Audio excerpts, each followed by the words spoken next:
ভুলে অথবা ইচ্ছায় স্ত্রীর দুধ পান করে ফেললে কি স্ত্রী তালাক হয়ে যাবে? সালাতের সময় হয়ে গেলে আজান শুরুর আগেই কি নামাজ আদায় করা যাবে? ভাত খাওয়ার সময় কি বাম হাতে গ্লাস ধরে পানি খাওয়া যাবে? নামাজের মধ্যে এক সূরা যদি দুইবার পড়ি তাহলে কি আমার নামাজ হবে? জুমার নামাজ পড়া সম্ভব না হলে কি আমি জোহরের নামাজ পড়তে পারবো? সবসময় কি মাথায় কাপড় দিতে হবে? নামাজরত অবস্থায় সিজদা যাওয়ার আগ মুহূর্তে সিজদার স্থানে ধুলা বা লিফু দিয়ে পরিষ্কার করা যাবে কি না? ওযু করার সময় আজানের উত্তর দেওয়া যায় কি? বিবাহের সময় ছেলেরা কি হাতে মেহেদি আঙ্গুলে স্বর্ণ দিতে পারবে? গর্ভাবস্থায় সহবাস করা সম্পর্কে ইসলামে কোনো বিধিনিষেধ আছে কি না? কোনো ঘরে প্রাণীর ছবি থাকলে নামাজ হয় না, বিকল্প ব্যবস্থা না থাকলে কি করব? বাচ্চা হওয়ার আগেই তার নাম ঠিক করে রাখা যাবে কিনা? আমি মানত করেছিলাম সুস্থ হলে 500 টাকা দান করব, কিন্তু মনে নেই এতিমকে না মাদ্রাসা, এখন কি করব? কাফনের কাপড় নাকি দরদাম করে কেনা যায় না, কতটা শরীয়তসম্মত? আমি একজন গৃহিণী, প্রতিদিন সংসারের অনেক কাজ করা হয়, এই কাজ করে কিভাবে সওয়াব অর্জন করতে পারবো? মানে সংসারের কাজকে কিভাবে ইবাদতে রূপান্তরিত করতে পারি? বিলম্ব না করে চলুন আমরা আপনাদের প্রশ্ন উত্তর দেওয়ার পালায়। শরীফুল ইসলাম, আপনি আমাদের ইউটিউব চ্যানেলে প্রশ্ন করেছেন কাফনের কাপড় নাকি দরদাম করে কেনা যায় না, কতটা শরীয়তসম্মত? এই মাসালা হয়তো কোনো কাফনের কাপড়ের ব্যবসায়ী তার সুবিধার জন্য আবিষ্কার করছে কিনা, আল্লাহু আলাম। কারণ হলো এই ধরনের মাসআলা থাকলে তো কাফনের কাপড়ের বিক্রেতা যারা তারা লাল হয়ে যাবে, যে কোনো দাম চাইবে, আপনি দরদাম করতে পারবেন না। মূলত কোনো কথা কোনো দিচ্ছে বলা হয়নি। অন্য 10টি জিনিসের মতো কাফনের কাপড়ও আপনি দরদাম করে কিনতে পারবেন, কোনো অসুবিধা নেই। এস এম রেজওয়ানুল খান, আপনি লিখেছেন উভয় পক্ষের বাবা মা বেঁচে না থাকলে বিবাহের নিয়ম তরিকা কি হবে? অভিভাবক হিসাবে বড় ভাই আছেন, বড় ভাই না থাকলে চাচা আছেন, পরবর্তী যে স্টেপের অভিভাবক আছেন সে সমস্ত অভিভাবকদের মাধ্যমে বিবাহের অ্যারেঞ্জ করবেন। এরপরে সুমাইয়া আক্তার সুমা, আপনি লিখেছেন কোনো ঘরে প্রাণীর ছবি থাকলে নামাজ হয় না, বিকল্প ব্যবস্থা না থাকলে কি করব? যদি বিকল্প ব্যবস্থা না থাকে তাহলে সেক্ষেত্রে ওই প্রাণীর ছবিকে ডেকে নামাজ পড়বেন। আর নামাজ হয় না বিষয়টা সেরকম না, ওই জায়গায় নামাজ পড়লে মাকরুহ হবে। বিশেষ করে যদি আপনার সলাতে সিজদার জায়গায় থাকে, সামনে থাকে, তাহলে সেক্ষেত্রে সেটা তো দৃশ্যত তাকে সিজদা করছেন এরকম আপনার মনেও আসতে পারে, বা দেখলে সেরকম দেখা যেতে পারে। এই জন্য একটু সরিয়ে নেবেন বা উপর করে রাখবেন। এভাবে বিভিন্নভাবে আপনি চেষ্টা করবেন। তাতেও যদি কোনো এরকমও যদি কোনো উপায় না থাকে তাহলে আপনি ওখানে সালাত আদায় করে নামাজ হবে না, বিষয়টা সেরকম না, মাকরুহ হবে, অপছন্দনীয় হবে। এরপর এমডি মাহমুদ হাসান, আপনি লিখেছেন নামাজরত অবস্থায় সিজদা যাওয়ার আগ মুহূর্তে সিজদার স্থানে ধুলা বা লিফু দিয়ে পরিষ্কার করা যাবে কি না? একান্ত প্রয়োজন না হলে এটি করবেন না, এবং এটি করতে গিয়ে অনেক সময় আমলে কাসির হয়ে যায়। অর্থাৎ আপনি এত বেশি ফু দিচ্ছেন, অনেকে দেখা যায় যে সিজদা যেতে গিয়ে এত বেশি ফুটা দিচ্ছেন আশেপাশে, তিনি আমলে কাসির করে ফেলছেন। অর্থাৎ তাকে একজন দর্শক দেখে নামাজে আসেন নাকি এমনিতে তিনি জায়গা পরিষ্কার করছেন, এটা সন্দেহের মধ্যে পড়ে যায়। এত বেশি যদি তার নামাজের অবস্থা থেকে, হাইয়াত থেকে তিনি সরে যান, তাহলে সেক্ষেত্রে তার নামাজ কিন্তু বিশুদ্ধ হবে না এবং নামাজ নষ্ট হয়ে যাবে। আর যদি এত বেশি মানে তিনি নড়াচড়া না করেন, বরং খুব আলতোভাবে ফু দিয়ে জায়গা পরিবর্তন করেন, পরিষ্কার করেন, তাহলে সেটা জায়েজ হবে। যদি এত ধুলাবালি হয় যে নিঃশ্বাসের সাথে তার নাকে ঢুকবে, তিনি ক্ষতিগ্রস্ত হবেন, অসুস্থ হবেন, এরকম আশঙ্কা থাকে, তাহলে এটি করা যেতে পারে। হাত দিয়ে একটু সরা দিলেন বা আপনি নাক দিয়ে ফু দিলেন, এটি জায়েজ আছে। কিন্তু একান্ত যদি জরুরি না হয়, তাহলে শুধুমাত্র সূচিবায়ের কারণে বা অতি শৌখিনতার কারণে এমনটি করা সালাতের যে সৌন্দর্য সেটাকে নষ্ট করে দেয়। আয়েশা সিদ্দিকা রিনি আইডি থেকে লিখেছেন, আমি মানত করেছিলাম সুস্থ হলে 500 টাকা দান করব, কিন্তু মনে নেই এতিমকে না মাদ্রাসা, এখন কি করব? আপনি যে কোনো দানের খাতে আপনি দান করলে আদায় হয়ে যাবে ইনশাআল্লাহ বিদিনিল্লাহ। সিরাজুল ইসলাম আইডি থেকে আপনি লিখেছেন বাচ্চা হওয়ার আগেই তার নাম ঠিক করে রাখা যাবে কিনা? যাবে, কোনো অসুবিধা নেই। বাচ্চা হওয়ার আগে থেকে, ছেলে হোক মেয়ে হোক, ছেলে হওয়ার সমাবেশ হিসেবে ছেলের নাম, অথবা ছেলে মেয়ে দুইটা রেখে দিলেন, আগে থেকে ঠিক করে রাখলেন, কোনো অসুবিধা নেই। হাই ব্যাকাতর, আপনি ইউটিউব থেকে লিখেছেন, আমি একজন গৃহিণী, প্রতিদিন সংসারের অনেক কাজ করা হয়, এই কাজ করে কিভাবে সওয়াব অর্জন করতে পারবো? মানে সংসারের কাজকে কিভাবে ইবাদতে রূপান্তরিত করতে পারি? দেখুন, একজন গৃহিণী তার সাংসারিক কাজকে ইবাদতে রূপান্তর করবার জন্য তার প্রথম কাজ হলো প্রত্যেকের হক যথাযথভাবে আদায় করা, সন্তানকে সঠিকভাবে লালন পালন করা, আল্লাহর সঙ্গে পরিচিত করানো, আল্লাহর নির্দেশে পরিচালনা করা, তাদেরকে সালাতে শিক্ষা দেওয়া, ইসলামী ভাবধারা শিক্ষা দেওয়া, স্বামীকে তার হকগুলো আদায় করা। নবী সাল্লাল্লাহু আলাইহি ওয়াসাল্লাম বলেছেন, ওই মহিলা সবচেয়ে ভালো, শ্রেষ্ঠ, উত্তম, যাকে দেখে তার স্বামী সন্তুষ্ট থাকেন, দেখলে তার ভালো লাগে। এভাবে তিনি চলাফেরা করেন। ওনার হাদিসে আসছে, নবী সাল্লাল্লাহু আলাইহি ওয়াসাল্লাম বলেছেন, সাল্লাতিল মারআতু খামসাহা ওয়া সামাত শাহরাহা ওয়া আতাআত বা'লাহা ওয়া হাফিজাত ফারজাহা, যে মহিলা 5 ওয়াক্ত সালাত আদায় করেন এবং সিয়াম পালন করেন, তার স্বামীর আনুগত্য করেন, লজ্জাস্থান হেফাজত করেন, সে জান্নাতের যে কোনো দরজা দিয়ে প্রবেশ করতে পারবে। তো এই কাজগুলো করার পাশাপাশি আপনি আপনার যখন গৃহস্থলী কাজ করবেন, তখন আপনি আল্লাহর জিকির করলেন, সব কাজ বিসমিল্লাহ বলে করলেন, এবং নিজের আমলগুলো সব ঠিকঠাক রাখলেন। অহেতুক অনর্থক কাজ, মোবাইল ইত্যাদি, টেলিভিশন ইত্যাদিতে অহেতুক প্রোগ্রাম ইত্যাদি দেখা বা হারাম জিনিস দেখা থেকে আপনি নিজেকে বিরত রাখলেন, যথাসময় পর্দার মধ্যে থাকলেন, নিজের পবিত্রতা নিজে রক্ষা করার চেষ্টা করেন, ইনশাআল্লাহ বিদিনিল্লাহ। এর মাধ্যমে আপনি গৃহিণী হয়েও আল্লাহ তাআলার প্রিয় পাত্র হতে পারেন এবং আপনার গৃহস্থলী কাজগুলোকে ইবাদতে আপনি পরিণত করতে পারবেন। মোহাম্মদ নাহিদুল ইসলাম, আপনি লিখেছেন, ওযু করার সময় আজানের উত্তর দেওয়া যায় কি? অজু করার ফাঁকে ফাঁকে আপনি যদি পানি অপচয় করা ছাড়া আজানের জবাব দিতে পারেন তো অবশ্যই দিতে পারেন। তবে মোহাম্মদ হাসান আপনি লিখেছেন গর্ভাবস্থায় সহবাস করা সম্পর্কে ইসলামে কোনো বিধিনিষেধ আছে কি না? না, গর্ভাবস্থায় সহবাস করার পরে ইসলামের কোনো বিধিনিষেধ নাই। তবে আপনি এই অবস্থায় সহবাস করলে যদি বা গর্ভস্থ সন্তানের ক্ষতি হয় বা স্ত্রীর কষ্ট হয় বা ক্ষতি হয় তাহলে সেক্ষেত্রে সেটি করা উচিত হবে না। শিশির ভেজা ঘাস এই আইডি থেকে আপনি লিখেছেন সবসময় কি মাথায় কাপড় দিতে হবে? না, সবসময় মাথায় কাপড় দিতে হবে বোন, এমনটি মোটেও আবশ্যক নয়।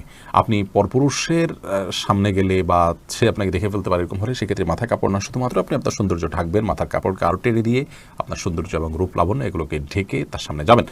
আর এর বাইরে আপনি আপনার বাসায় আপনার বাবা, ভাই, বোন বা আপনার মহিলারা, তারপর আপনার ছেলে, মাহরাম যারা আছেন তাদের সামনে আপনাকে মাথা সবসময় ঢেকে রাখতে হবে, কাপড় দিয়ে এমনটা আবশ্যক নয়। তবে হ্যাঁ, আপনি ফিতনার এই যুগে নিজেকে যথাসম্ভব সেফে রাখার জন্য আপনি অন্য পুরুষদের সামনে, অর্থাৎ বাসার মাহরাম পুরুষদের সামনে, ধরুন শ্বশুর আছেন, আপনার বড় ভাই আছেন, বড় সন্তান, ছেলে সন্তান আছেন, তাদের সামনে মাথায় কাপড় টাপড় দিয়ে থাকতে পারলে ভালো।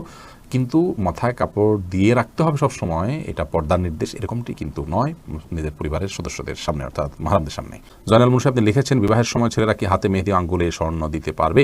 মেহেদি এটা নারীদের ভূষণ, নারীরা দিবে, বিশেষ করে হাতে পায়ে, চুলে বা দাড়িতে ছেলেরা দিতে পারে। নবী রাসূলুল্লাহ সাল্লাম এক নারীর হাত দিয়ে কিছু দিচ্ছিলেন, তো তার হাতে মেহেদি ছিল না। নবী রাসূলুল্লাহ সাল্লাম বলেছেন যে এটা কি পুরুষের না মহিলার হাত? বলা হলো মহিলার হাত।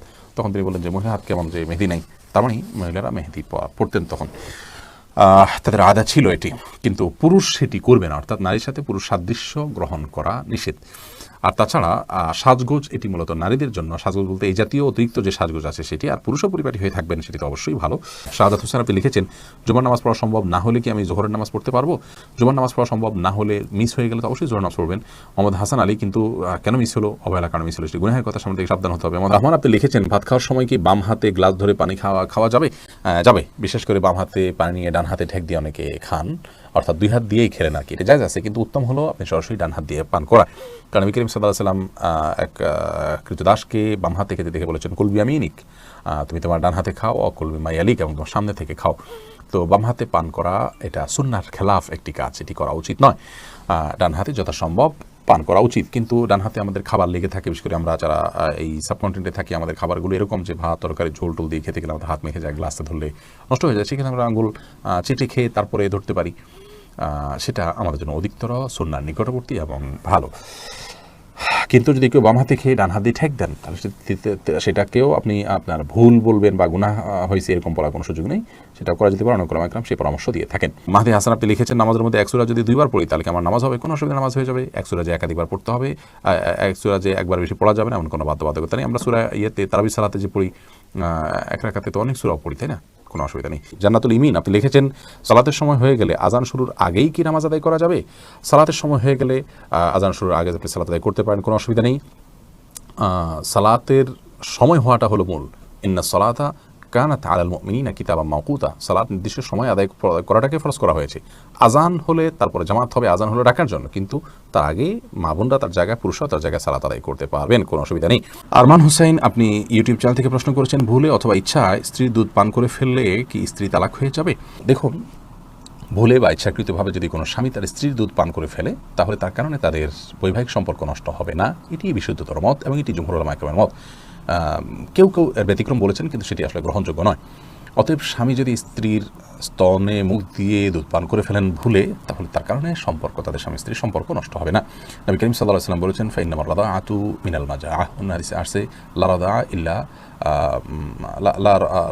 লা রাদাআ ইল্লা ফি সানাতাইন, আও কামা ক্বালা আলাইহিস সালাতু ওয়াস সালাম। 2 বছরের বাইরে গেলে যদি দুধ পান করানো হয়, সে দুধ পান করানোর ভিত্তিতে হারাম হওয়ার সম্পর্ক সাব্যস্ত হবে না। এবং এ বিষয়ে দুরুল মুখতারের মধ্যেও স্পষ্ট ফতোয়া রয়েছে। এবং প্রয়োজন ছাড়া আপনার একজন মানুষ অহেতুক কর্মকাণ্ড থেকে যথাসম্ভব, বিশেষ করে যেখানে নানা রকমের রিস্ক আছে, নানা রকমের আপনার সুবিধা অসুবিধার দিক সেখানে চলে আসতে পারে, এই ধরনের বিষয়ে মানুষ যথেষ্ট সাবধান এবং সচেতন হতে হবে। স্ত্রীর দুধ যদি অনিচ্ছাকৃতভাবে কারোর মুখে চলে যায় এবং সে পান করে ফেলে, তাহলে সেটা মানে ইচ্ছাকৃত যদি কেউ করে তাহলে সেটা নাজায়েজ হবে, গুনাহের কথা হবে। যদিও কোনো জায়েজ বলেছেন, কিন্তু নাজায়েজ এবং গুনাহ হবে এই মতটি অধিকতর শক্তিশালী। সাবির আহমেদ আপনি আইডি থেকে লিখেছেন, মসজিদে না গিয়ে নিয়মিত নিজের ওয়াইফের সাথে ঘরে জামাতে নামাজ আদায় করা কি সঠিক হবে? মোটেও সঠিক হবে না ভাই সাব্বির। কারণ হলো আমাদেরকে আল্লাহ রাব্বুল আলামিন যে দিন দিয়েছেন, এই দিনে 5 ওয়াক্ত সালাত হলো সবচেয়ে গুরুত্বপূর্ণ আমল। আর এই 5 ওয়াক্ত সালাত পুরুষদের জন্য মসজিদে গিয়ে সালাত আদায় করার নির্দেশনা আমাদেরকে দেওয়া হয়েছে। নবী সাল্লাল্লাহু আলাইহি ওয়াসাল্লাম বলেছেন 3 ব্যক্তি যাদের ব্যাপারে আল্লাহ রাব্বুল আলামিন নিজে জামিন এবং জিম্মাদার হয়ে যান, তাদের মধ্যে এক ব্যক্তি হলেন ওই ব্যক্তি যে মসজিদে যাতায়াত করে সালাত আদায় করার জন্য। অন্য এক হাদিসে নবী আলাইহিস সালাম বলেছেন, আলা আদুল্লুকুম আলা মা ইয়ামহুল্লাহু বিল খাতায়া ওয়া ইয়ারফাউ বিদ দারাজাত। আমি তোমাদেরকে এমন আমলের কথা বলে দিব না যে আমলের কারণে আল্লাহ তাআলা তোমাদের মর্যাদা বৃদ্ধি করবেন এবং তোমাদের ভুল ত্রুটিগুলোকে মাফ করে দিবেন। সেই প্রশ্নের পর সাহাবীরা বলেছে, অবশ্যই বনি ইয়া রাসূলুল্লাহ। তখন নবী সাল্লাল্লাহু আলাইহি ওয়াসাল্লাম যে আমলগুলোর কথা বলেছেন তার মধ্যে একটা আমল হলো মসজিদে যে ঘন ঘন যায়। তো মসজিদে যাওয়া, মসজিদে গিয়ে সালাত আদায় করার জন্য নির্দেশ আমাদেরকে দেওয়া হয়েছে। আর জামাতের আয়োজনটা মসজিদে হবে পুরুষদের জন্য, এতেই জামাতের যে উদ্দেশ্য সেটা সাধিত হবে। বাসায় আপনি যদি আপনার স্ত্রীকে নিয়ে জামাত নিয়মিত করেন অথচ আপনার হাতের নাগালে আশেপাশে মসজিদ থাকে, তাহলে আপনার এই কাজটি উচিত হবে না, সঠিক হবে না। জামাতের সাথে সালাত আদায়ের যে নির্দেশ, সেই নির্দেশটা পালন হবে না। হ্যাঁ, আপনি জামাত আদায়ের সওয়াবটা পেলেন শুধুমাত্র। অবশ্য এ বিষয়ে রদ্দুল মুখতারের যে ফতোয়া রয়েছে, সেই ফতোয়া কিন্তু আমরা সামনে রাখি। তাহলে সেক্ষেত্রে দেখতে পাই যে যদি আপনার পরিবার পরিজনের সদস্য যারা আছেন তাদেরকে নিয়ে আপনি জামাতের আয়োজন করেন, ধরুন মসজিদ দূরে আপনি আপনার বাসা বাড়িতে বা আপনার বিল্ডিংয়ে যারা আছে তাদেরকে নিয়ে আপনি সালাতের আয়োজন করলেন, জামাতের আয়োজন করলেন সবাইকে নিয়ে, তাহলে এটা মাকরুহ হবে না। কিন্তু সেক্ষেত্রেও মসজিদে জামাতের সাথে সালাত আদায় করাকে আফদল বলা হয়েছে রদ্দুল মুখতারে।